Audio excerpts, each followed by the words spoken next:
That's Hybrid High and R&B High School, which a number of us here attended at R&B High School. When I came to the ninth grade,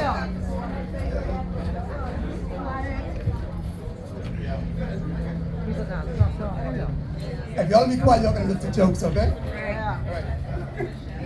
All right. So when I came to the ninth grade, we had these selective classes whereby you had a choice of doing physical education or cookery. Now, there were a group of us at our high school at the time. Herman Russell, you all remember how Herman Russell dressed when he was at work? Yeah, stop talking, man. So many of us dressed that same way. Okay? So we used to start white trousers. We used to use the Argo start shirt. So obviously, we used to be stiff. And so when it came down to the time when you had the choice between doing physical education, which was PE, or cookery, well, obviously the cookery class had air conditioning. So the choice was clear. So many of us chose cookery. So it so happened that there was a cookery class at R&B High School with more men than women in the class. Okay? Yes, there were more men and women inside the cookery class. Because of course the boys used to have their clothes stiff and to go in that hot field after, after playing PE and put on those clothes again, we wasn't for that.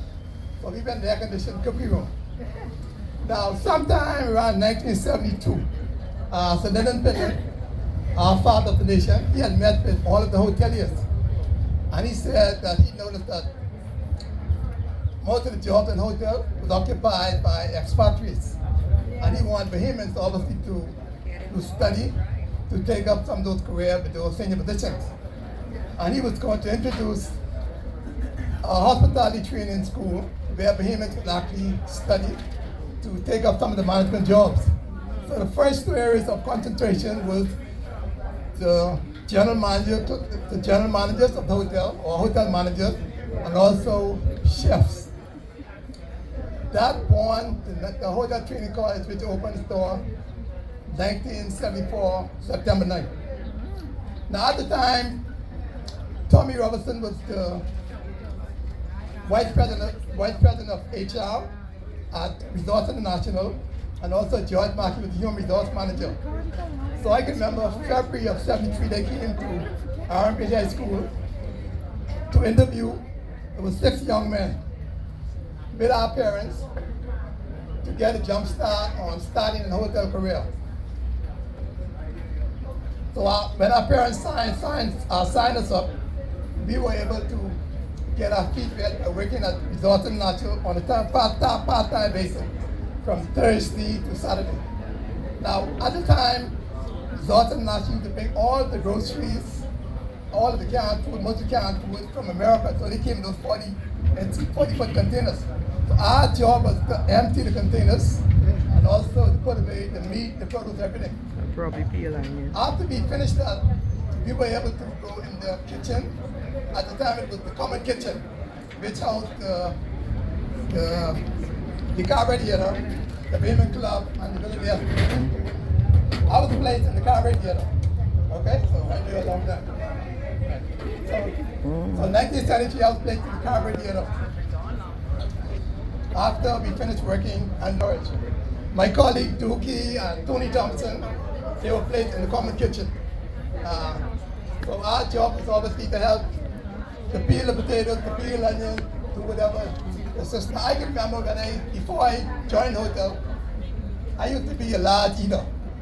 And the first person I came across when I joined the hotel was this chef in the carburetor. His name was Charlie also, I think he was from Holland. At that time, the carburetor house used to do 3 shows on Tuesday and 3 shows on Saturday night. And there was 1 show every other night besides it would close on Sundays. Okay, so there was this chef named Charlie, he was huge. And in the carburetor you had rocket lamb, you had grouper, you had prime rib, lobster, every meat you could name. There was abundance of it. You could stock yourself.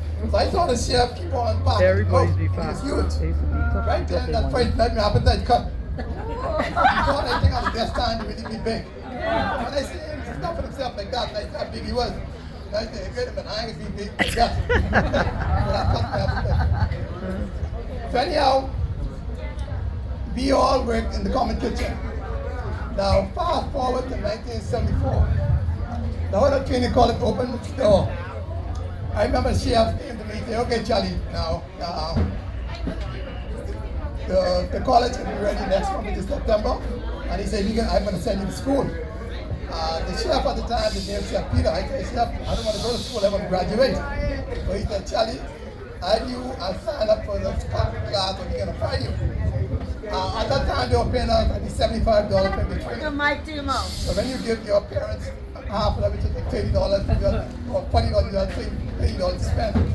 That was big money in that time. Because obviously, you need to chop the bundle bones. So when he said that if I don't attend college, you're going to find me, I went to my older brother. I said, man, I don't want to. I said, the chef tell me, if I have to go to college, you can find me, but I said I want to graduate, you know. Prior to that, I had took 2 BAT examinations. One is maths, which I got special credit, and the other one was cookery. So I thought that my area of concentration would be either bank or accountant. So my brother said, listen, Johnny, you have a company who's paying you to learn, who's paying for trade for you, and also he's paying you to learn, and he's paying the school. He said, at this young age, I think you should obviously go to college. So then I joined another training college for 2 years. Upon graduation in 1976, I was then stationed at the cafe in Martinique. Okay. Also, my colleagues here, Eddie Johnson, Luke Stuff, they were also part of the class. Johnson went off to London to be a teacher at the college at the time. And I think Dookie Stuff was stationed at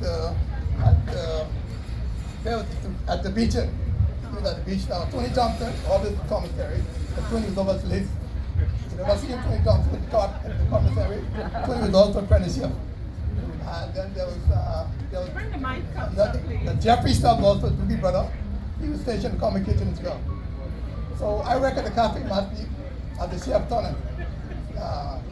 My job is obviously whenever one of the expatriates off, I used to take over the station. So I could also tell you a funny story too. In 1977, this was under Wayne and Wilkerson boy at the time. He had a white manager named George, right, Frenchman.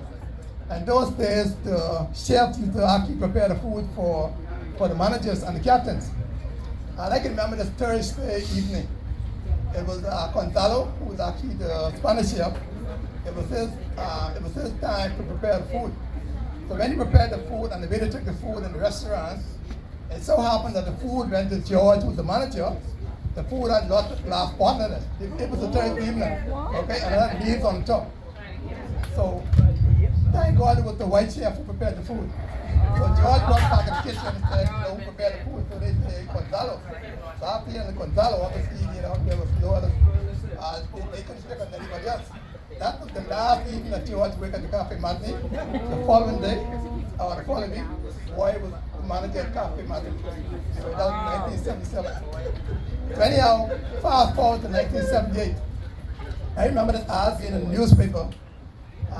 They asked for a sous chef. They said, you must have 5 years European experience and you must have a culinary certificate. I applied for the job. So when they went through, they said, okay, you have a culinary certificate? Which I said, yes, I did. They said, have you worked in Europe for 5 years? I said, no, I never did. So obviously they refused me. 1978, sorry, that was 78. In 1979, the same ad came up again. So I said, well, it's a year later, I obviously have more experience. I went to the same interview, so they gave me the same answer. Hold the mic up. So I said, wow, look at this thing, you can work with us, take it to Europe. So we had a food and beverage manager at the time, director named Peter Fraser. So I remember going to Peter Fraser, I said, Mr. Fraser, there was the possibility of me getting some training in Europe. So Mr. Fraser said, oh Charles, that's a good idea. He said, you know what? He said, easy to get you into Paris because French has an exchange system. So if Bahamian goes there and French come there, come here, then it's an exchange program. He said, but what I want you to do, I want you to enroll in a club called Alliance Française, which is actually the French-speaking club. So that when I get you straight to get you. to Paris, your transition can be easier. I said, no problem. So I attended at infant field for 6 months.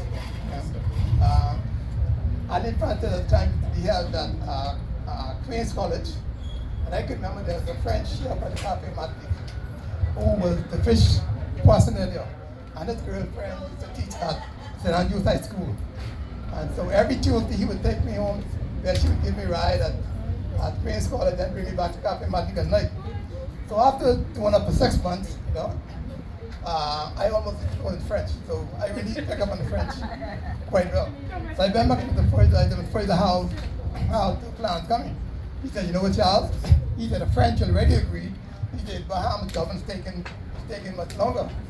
So I said, well, this thing ain't going to work out. So in 79, an ad came up in the newspaper. At the same time, Resort International also had owned, they'd also managed the El Casino on Freeport. And so that was a job for junior sous chef.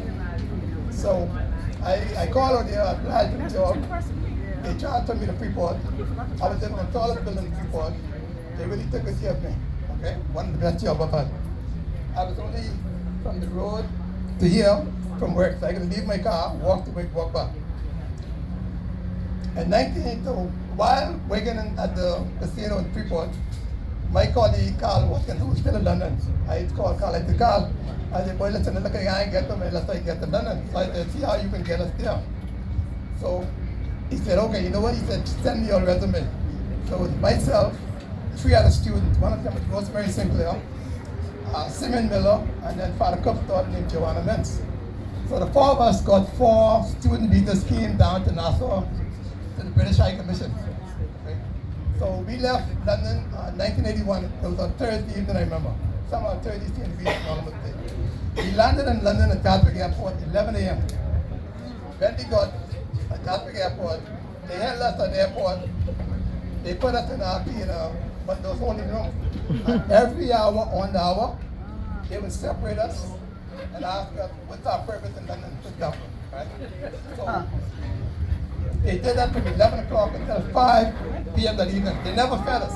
All we had in the room was actually a silver, one of those silver water pump. Okay? They didn't offer us a cup of tea, they didn't offer no biscuit, no sandwich, or nothing.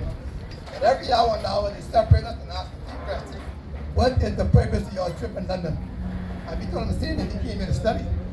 Now, apparently, how to get the whole list at the time was the course that we were doing, which was 706 at once, that called for you to be working full time. So when they called the school and asked what's the requirement to do this course, schools we have to be working. We had no work permit. So that's how come they held us. And at the same time, they had something to do with the Brixton riot. So they thought that if we came in to join the line, right, the Brixton riot, they were breaking the block. Yeah. Brixton is the black place in London. It's actually one of those black districts in London. So after 5 o'clock in the evening, my colleague was at the airport all day waiting for us. So he called the Bahamas High Commission, and Anthony Roberts was the Bahamas High Commission at the time. So they released us, but they kept our passport. So obviously we couldn't do anything. So 2 weeks in London, we traveled up and down, we find maybe a dozen jobs. But because they had our passport, we couldn't obviously apply for no work permit. So after 2 weeks, I was in charge of the group. I said, listen, we took a leave of absence from work, let us return to our job and then approach it from that angle. So that was 1981. So 1982, Trust House 40 sent 4 work permits back to Nassau for the 4 of us. So at that time, only myself and Rosemary Sinclair was still willing to go. The other 2 students, they couldn't pursue it no more, they stayed. So the first course in London was a 2-year course. I remember doing that from 1972 to 74. Upon completing in 74, I asked for an extension. They gave me an extension for 1 year, which was in 1985 to do a pastry course. Then 1985 completed, I asked for another extension, so they denied me. So I returned to the Bahamas. In May of 1986, I went back to London because one of our other colleagues was going there to study. So I said, maybe by this time, I'll already acclimatized myself, they'd give me a break. So I sent my passport off once again to the Home Office, which is the British immigration office over here. and asking for a permit. So that was May of 86. So late November 1986, they sent my passport back, they denied me. So before I left to come back to Bahamas, I asked Council 40 to give me hotel management training permit. So the permit was sent to Nassau in July of 1987. Right? So We that's supposed to be British. so that's Colony. so that's 3 times they denied me. Must be just your flag. 1989, so 1987 the permit came. I went back to school, I studied hotel management. I retired in 1989. So I completed the 5.5 years that they were asking for in order to get the European experience. Now, so 1989, fast forward to 1993. Oh, sorry. Between those times that I left for London, every time I came home, my job was just to call the chef and say I reached. So I never had to apply for a job or nothing. I can remember the first time I came. Sorry? Yeah, Peter first told the chef said that I'm returning home. Said, I'm going to call him. When I called the chef, he said, listen, I can't start. That was Diagram at the time. Remember from being a Paradise Beach Town. So Chef Hammer said, I can't start because I need a health certificate. So I called Mr. Further, Chef Hammer said, I can't start because I have no way for no health certificate. He said, no, Charles. He said, you don't need that. He said, I'll call Hammer. So he called the chef. Chef called me to come to work. Right? But at that time, because I was actually afraid of Mr. Further, they really never touched me. Okay. They never touched me. So I was able to, on leave Boston, leave 1986, and 1987, and 1981. Yes, I know. They don't have to apply or anything. So when I started out at Bakery, I never really applied for the job. Okay, I was placed there as a student. All right. So we kind of in 1989, they opened up the Hoda Training College in 1993. So in 1993, I was approached to join the college as a senior instructor. So I did that from 1993 until like 2001. Until 2001. So now prior to that, as a young boy growing up, I grew up in the straw market. Now the straw market was located on A Street next, you know where the Scotia Bank is now? We have the road there. That was the straw market that I actually grew up in. Okay? My mom had a stall right on the front road of the straw market. So every weekend I would go there, and every summer I'd meet the straw market with my mom. Now weekends, I probably was 13 at the time, I used to sell newspaper and peanuts. I can remember one Saturday evening I got caught when dark came and I was still by Paradise Island Bridge. So I was taking a ride down East Beatty coming home. And more than half an hour taking a ride, I saw nobody. I can remember Milo Butler at the time, he was driving a Korean Fiat. He was coming through the corner there by the IBMs. So he was the only person I remember. So I said, give me a lift, Milo. So when I said that, he pressed brakes and he reversed. And he opened the back door and he said, son, what's the matter with you? Your parents never taught you any manners? I said, no, sir, Mr. Butler, it's not like that. I said, if I had called the long name Mr. Butler, by that time you might not hear me, you would pull off. So Monday evening at work, about 3 o'clock, 5 minutes to 3. And those came to my class, Charles Smith to come to the office. And I was ready to go what happened. So when I went there, Ms. Butler at the time, who was actually the principal of RPJ High School, she said, hey Charles, you remember anything about the weekend? I said, no ma'am. So she said, did you call a ride with my father? I said, yes. So she said that you obviously need less than a month. I said, no, Ms. Butler. I said, had I said, Mr. Butler, that took too long, he might not know I recognize him. So she gave me 2 empty crates. She said, me go around the yard, fill these up with bottles. And when I come back, she have a book for me. And I was reading the book, and if I can't answer 7 out of 10 of those questions, I was going to be back there for the whole evening at 5 o'clock. All right, so that's my punishment. Right? So it's often like I got 7 of the answers, right? So okay, so she favored me. Now, You remember Miss Butler? while She was working, serious. while working and making that $75 that they started to pay us, my shopping at the time was bundle point for my choice of shop. I can remember buying a elephant bell bottom from bundle bone jeans, and also I remember a shirt. It was shade, I thought hippie clothes because it was an aqua shirt with a yellow sleeve.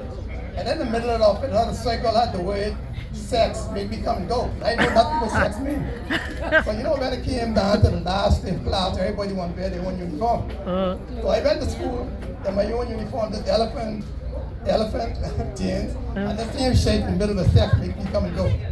So the classroom was full that day. The white senior master at the time was a man named Mr. Glasby. So after the class being so full, Mr. Glasby couldn't handle all the students, so he called Miss Butler. When Miss Butler came, she went through all the names. When she reached my name, she said, Charles, come here. She said, in my office, there's some clothes that the students left during PE. She said, I had my secretary wash them. She said, now go in there and see if you find something to fit. If you don't find, you can be until 5 o'clock this evening with the rest of the students. I went to the Butler office. The only thing I found was short white trousers. Obviously, he owns a big waist and black and laptop pants around me twice. Or a pin from the secretary to pin it here.